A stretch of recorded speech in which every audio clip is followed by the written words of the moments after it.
Good morning, everyone, and welcome. Today, I am excited to present to you an overview of South Indian tribes.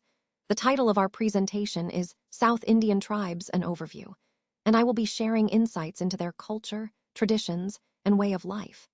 This session will give you a brief glimpse into the rich diversity and unique characteristics of these communities.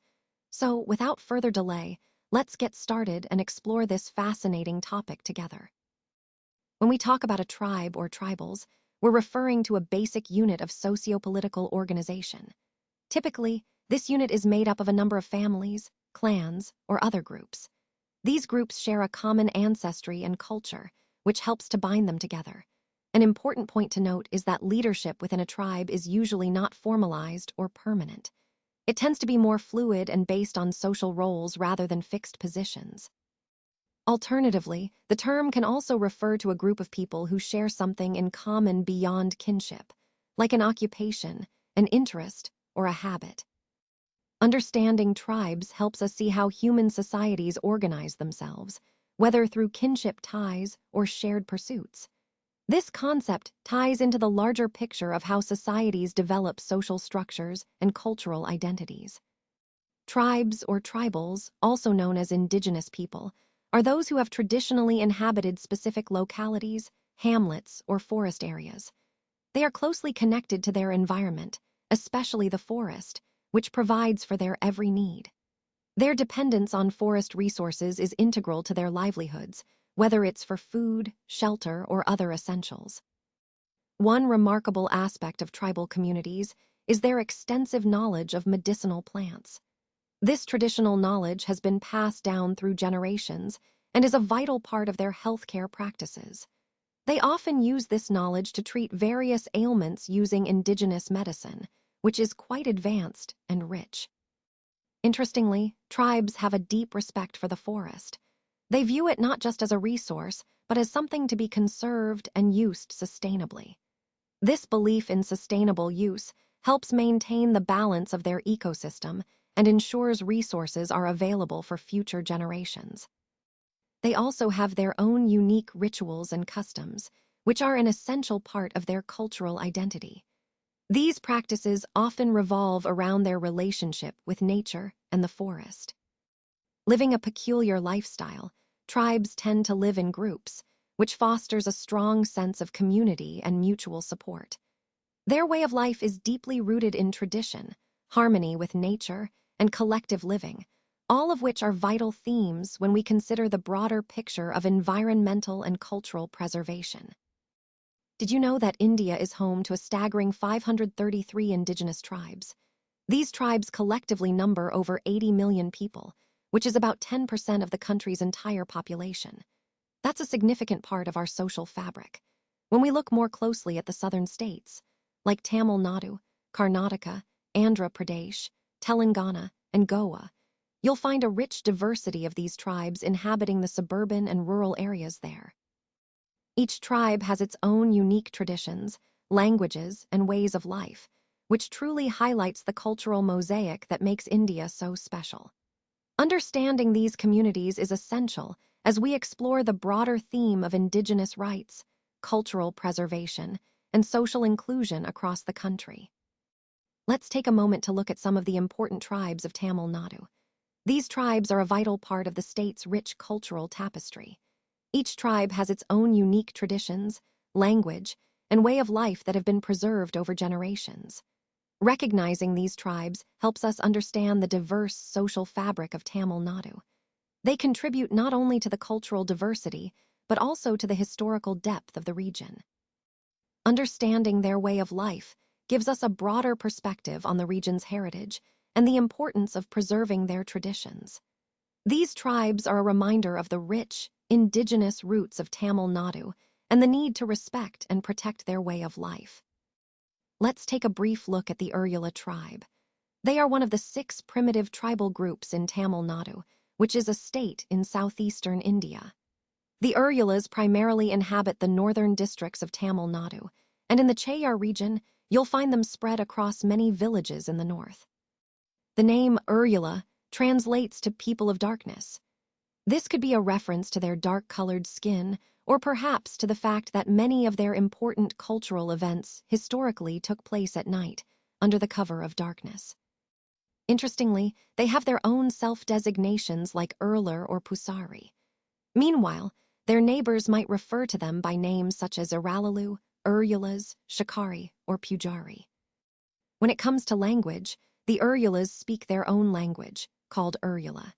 It belongs to the Dravidian language family and is closely related to Tamil, Urukala, and Shalaga, among others. They use the Tamil script for writing, which highlights their cultural and linguistic connections with the broader Tamil community. Understanding these aspects helps us appreciate the rich cultural identity and unique traditions of the Urula tribe within the larger fabric of Tamil Nadu's diverse communities. Let's take a closer look at the family structures and livelihood patterns among the Urulas. On average, their family size ranges between 4 to 6 persons, which is quite typical for many rural communities. However, one of the most concerning points is the high rate of illiteracy. About 60% of the Urulas are illiterate. This significantly impacts their access to education and opportunities for development. Most of the Urulas speak Tamil as their primary language, with the remaining 18% still maintaining their own Urula language alongside Tamil. This linguistic aspect is important because it influences their communication and integration within the broader society. Moving on to their marriage system, about 61% of the community follows traditional and simple marriage practices that are usually conducted within their homes. This reflects their cultural continuity and social cohesion. When it comes to livelihoods, cattle farming is a common occupation, engaging around 20% of the tribe. Hunting for food and trade also plays a vital role, involving about 32% of the community. This highlights their dependence on natural resources for sustenance and economic activity. Additionally, other livelihood activities include wood cutting and selling, which about 15% are involved in, and MGNREGS work, with approximately 10% participating. These diverse income sources underscore the community's reliance on both traditional and government-supported employment. Overall, these points help us understand the socioeconomic fabric of the Urula community, emphasizing the need for targeted interventions to support their education, livelihood diversification, and cultural preservation. Let's talk about the Kani tribes. In Tamil, the word Kani means a measure of land. When you add the possessive suffix Karan, it forms Kanakaran, which signifies the power of the land across different generations. So, essentially, this name reflects their deep connection and reverence for their land, passed down through generations. They are often called Malayurasar or Malayarayan in Tamil, which are other names used to refer to them within the local context. Regarding their population, according to the 2011 census in Tamil Nadu, the Kani tribes make up about 1% of the state's total population, which is roughly 651,321 people. There are 36 Kani tribal communities listed, and notably, 6 of these are classified as primitive tribes, highlighting their unique and ancient way of life. In Tamil Nadu, these Kanakars primarily reside in the districts of Kanyakumari and Nellai, also known as Tirunelveli, specifically in the Katabaman area. The census data from Kanyakumari shows there are about 47 Kani settlements, with approximately 7,282 Kanakars living there. This overview helps us understand that the Kani tribes are a significant part of Tamil Nadu's rich tribal fabric, with a deep-rooted land connection that shapes their identity and culture. As a result of the restrictions imposed by the Forest Department on shift cultivation, the Kani people were compelled to adopt settled cultivation practices. This shift was largely driven by the need to adhere to conservation rules and land use policies. As a consequence, they now cultivate crops like tapioca, rubber, cashew nuts, pepper, and bananas. These have become their main sources of livelihood. This change has also increased their contact with people living in the plains, creating a new dynamic in their social interactions and economic exchanges. However, because of ongoing pressures and changing circumstances, some Kani people have moved further into the interior of the forest. They've done this in an effort to preserve their traditional way of life and find new spaces for cultivation and survival. Overall, these developments highlight how external regulations and internal adaptations are shaping the evolving relationship between the Canny community and their environment, reflecting broader themes of change, resilience, and cultural continuity. Kanakars refer to their unique form of speech as mountain language, which is quite fascinating. There are various perspectives about what exactly constitutes their language, and this diversity of views adds to its richness. When we look at the spoken language of the communities in Tirunelveli and Katabaman districts, it closely resembles Tamil, highlighting the linguistic connections. Interestingly, in Kanyakumari district, the mother tongue of the Kanakars gradually shifts and becomes more like Tamil over time. This gradual change reflects the fluid nature of their language and how it interacts with neighboring linguistic influences. Connecting this to our overall theme, it shows the dynamic ways in which language evolves within communities, especially those living in the mountainous regions. It's a reminder of how language is not static, but constantly changing, shaped by geography and social interactions. Now let's take a look at some of the important tribes of Kerala. These include 5 primitive tribal groups: the Chalanakans, Kurumbas, Katunakans, Kadars, and Koragas. Collectively, they make up about 5% of the total tribal population in the state. Starting with the Chalanakans, they are considered the most primitive among these groups. You'll find them exclusively in the Malappuram district, mainly in the Manchuri hills of the Nilambur Forest Division. It's a very small community, with only a handful of families living there. Next, we have the Katunakans, who are related to the Chalanakans and dwell in the lower hills. They are mainly found in Wayanad district, but some are also in Malappuram and Kozhikode districts. Moving on, the Kadars are primarily located in the Trichy and Palakkad districts. They have their own unique cultural traits and ways of life. The Kurumbas live in the Attapadi block of Palakkad district. They are another important tribal group with distinct customs and traditions. Finally, the Koraga community inhabits the plain areas of Kasaragod district. Their habitat is quite different from the hilly regions where some of the other tribes are found. Connecting all of this to the broader theme of our presentation, understanding these tribal groups helps us appreciate the rich diversity and cultural heritage of Kerala, as well as the importance of preserving their unique identities and lifestyles. Let's start by talking about the Adian community. They are primarily inhabitants of the Wayanad district, and you'll find them in areas like Edapati, Cherur, Montankara, Kuppethode, and Muttaramula. They are also present in the low-lying lands of Thalaparamba and North Wayanad taluks, and interestingly, they're found even in the Mysore state. Their distribution highlights their deep roots in these regions and their adaptation to diverse terrains. Next, we have the Chalanakans. They are the residents of the Malappuram district, and what's fascinating is that they are divided into 10 territorial groups. Each group occupies a specific area, which is demarcated by natural boundaries. This is a common feature among many tribal groups to preserve their way of life. These territories include places like Karampuzha, Panapuzha, Kuppan Male, Pukapara, Thalapuzha, Korampuzha, Alakal, Amblamale, Alakatadu, and Manjakadavu. This territorial division helps us understand their social organization and connection to the land. Moving on to the Urulars, they are mainly found in the Palghat district. Their presence extends to various locations such as Pathupara, Mayamudi, Palakapindi, and Kunipalam in the Neliampathy Hills. They are also found in Chittor Taluk, specifically in Koravan Kandi, Cavandikal, and Madathukad of Agali Amsam, as well as in Attapadi Valley, Paranthalmana Taluk, and the Wayelar forests of Palghat Taluk. The Urulars are closely tied to forested areas, which plays a significant role in their livelihood and culture. Finally, let's look at the Kadar community. They are spread across several districts: Palghat, Trichy, Calicut, and Kannur. Their settlements include areas like Puyamkudi, Orakambankudi, Mutharachal, Pathupara, and the Collingode forests of Chittor Taluk in Palghat. They are also found in Poringal-Kuthu, Idiyani, Anakayam, and Shandanthode of the Mukanapuram Taluk in Trichy. The Kadar community's presence across multiple districts underscores their widespread connection to forested and hilly terrains, emphasizing their adaptation to the natural environment.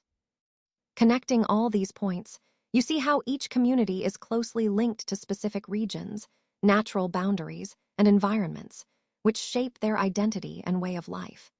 This regional distribution is a vital part of understanding the diversity and richness of these tribal groups within our overall cultural landscape. Now, let's take a closer look at some of the different communities in this region. First, we have the Kanikkar community. They are primarily found in the Trivandrum and Kollam districts. You'll notice they are often seen in places like Nalyadi, Panmuti, Vithurai, Kala, Nejumangad, Aryanad, Agastya Peak, and Aruvakara in Nejumangad Taluk. They also inhabit Kulathupuja and Chitra in Kollam district. Their presence is quite localized to these areas, and understanding their distribution helps us appreciate the diversity of communities within Kerala. Next, we have the Kattayyakan community. These inhabitants reside mainly in the Kozhikode and Kannur districts. They are typically found deep within the forests in the high mountain regions of Kittiganad, Purakatti, Pulpally, Nulpuja, Maruthankara, Tharuvana, and Nalornad Amsams of Vithiri Taluk. They also live in Kadakulam Vemam, Kempara Peak, and Nathapuram. An interesting point here is that they speak both Malayalam and Tamil, reflecting their unique linguistic and cultural identity shaped by their geographic location. Moving on, let's consider the Malayarayan community. They are mainly located in the Pirumadu, Divikalam, and Thajupuja taluks of Idukki district, as well as in Kanjarapalli and Meenakil taluks of Kottayam district. What's notable is that they communicate in Malayalam, both spoken and written, which they use among themselves and when interacting with outsiders. This highlights their integration into the broader linguistic landscape of Kerala. Finally, we have the Malasar community. They are primarily found in the Palaghat district and are also seen at Sungam, Thekatti, and in forests like Parambiculam, extending into adjoining areas of Coimbatore district in Tamil Nadu. They have their own dialect, which is a mixture of Tamil and Malayalam, illustrating their unique cultural and linguistic blend. Recognizing these communities helps us understand the rich tapestry of ethnic groups and languages that coexist in this region. By exploring these communities, we gain valuable insight into the diverse social fabric and cultural heritage that defines this part of Kerala and its neighboring areas. Let's start with the Malapanikar community. They are the inhabitants of the Kozhikode district, and you'll find them in areas like Badavuram, Mambad Amsam, Ramachanpati, Vambad Amsam, Vadapuram Dasam, Vadakampatam, and Kaliara in Nilambur Amsam, as well as near Manjari in the Aranad Taluk. These communities have their unique cultural identity and local presence in these regions. Moving on to the Wayanad Kadar. The community is known as Kadars, and they're also called Wayanad Kadar because they are primarily found in the Wayanad district of Kerala. Interestingly, the word Kadar in Malayalam means someone who lives in the forest. It implies a certain connection to the forest lifestyle, which is quite significant in their identity. Essentially, these communities are closely tied to the forested areas where they have traditionally lived and worked. Now, let's talk about the Muthuvan. The name Muthuvan in Malayalam translates to those who carry something on their back. Historically, it's believed that during their migration to the Western Ghats, they carried their children and belongings on their backs. This mobility and their way of life are reflected in their name. Their migration and adaptation to the Western Ghats highlight their resilience and deep connection to the land and environment they have inhabited for generations. Overall, these communities, Malapanikar, Wayanad Kadar, and Muthuvan, each have distinct histories, lifestyles, and connections to their regions. Recognizing these differences helps us understand the rich diversity within Kerala's social fabric and how geography and history shape community identities. Now, let's take a closer look at some important South Indian tribes. These tribes are an integral part of the region's rich cultural diversity. They each have unique traditions, languages, and ways of life that have been preserved over generations. Recognizing these tribes helps us understand the deep connection between the people and the land in South India. Their cultural practices also contribute significantly to the overall cultural tapestry of the area. As we explore these tribes, keep in mind how their histories and lifestyles reflect the broader themes of heritage and identity that run through our entire discussion. Today, I want to introduce you to the Kurumba tribe, who reside in the Nilgiris region of Tamil Nadu. They have settled in the mid-ranges of the Nilgiris and have called this area home for centuries. It is believed that they are descendants of the Pallava dynasty from the 7th century, making them some of the earliest inhabitants of the Western Ghats. Historically, they were engaged in collecting and gathering forest produce, especially wild honey and wax. You'll notice that the members of this community tend to be short, with dark skin and protruding foreheads, which are distinctive features. The Kurumba tribe is truly rich in culture, with talented artists and musicians among them. Their village priests are not only involved in performing rituals, but also create beautiful works of art for their temples, showcasing their artistic skills. Their traditional music is quite unique, featuring a sound produced by blowing into a bamboo pipe called kalu. They also play drums known as tambet, which add to their vibrant musical traditions. Geographically, they are confined mainly to the forested areas of the Nilgiri foothills. Traditionally, they are hunters and gatherers, deeply connected to the forest environment. Even today, many prefer living in caves and rock shelters rather than modern concrete houses. However, over the years, some have built small huts in tiny hamlets, often surrounded by garden patches, blending their traditional lifestyle with some elements of settled living. Understanding the Kurumba tribe gives us a glimpse into a community that has maintained its cultural identity while adapting over time, which ties into the broader theme of indigenous communities and their enduring connection to the land and nature. Let's take a moment to focus on the Kurumba women. These women are an integral part of the community and play a vital role in preserving cultural traditions and practices. Their knowledge and skills are often passed down through generations, especially in areas like weaving, crafting, and storytelling. Highlighting their contributions helps us understand the richness of their culture and the resilience they've shown over time. Recognizing the role of Kurumba women also ties into our broader theme of empowerment and cultural preservation within indigenous communities. Their stories remind us of the importance of supporting and respecting their way of life. Let's take a closer look at the Halaki tribe from Karnataka. They inhabit the scenic northern part of Karnataka, specifically in the charming town of Ankola. This tribe, known as the Halaki Vakaligaru, is a forest-dwelling community that's celebrated for their rich and exotic culture, as well as their melodious singing style, which truly stands out. You'll find them spread across numerous small hamlets in the Uttara Kannada district, which is about 470 kilometers from Bengaluru. What makes this community particularly fascinating is the role of women. They are renowned poets, songwriters, and composers who craft beautiful poetry and sonnets about their everyday lives. Their artistic expression is deeply rooted in their daily experiences. The women also take pride in their distinctive attire, adorning themselves with beads, necklaces, heavy nose rings, and unique clothing styles that reflect their cultural identity. Economically, the tribe primarily depends on farming, cultivating paddy and other seasonal crops to sustain themselves. But their livelihood isn't limited to agriculture alone. They also engage in seasonal activities like fishing in ponds, rivers, and lakes, as well as collecting forest produce, such as firewood, medicinal herbs used in Ayurveda, and dry leaves for making beads. Overall, the Halaki tribe exemplifies a community deeply connected to their natural environment and cultural traditions, which adds a vibrant chapter to the diverse tapestry of India's tribal communities. This slide doesn't contain enough information. That's why we're moving to the next slide. The Koya tribe from Andhra Pradesh is truly fascinating because they are one of the few tribes in India that are multilingual and multiracial, which makes their cultural makeup quite unique. They also refer to themselves as Koithar and are primarily known as one of the major peasant tribes in the region. Their homeland spans a diverse and rich landscape, including the rivers Indravati, Godavari, Sabari, and Sailaru, as well as the dense forests of the eastern Ghats.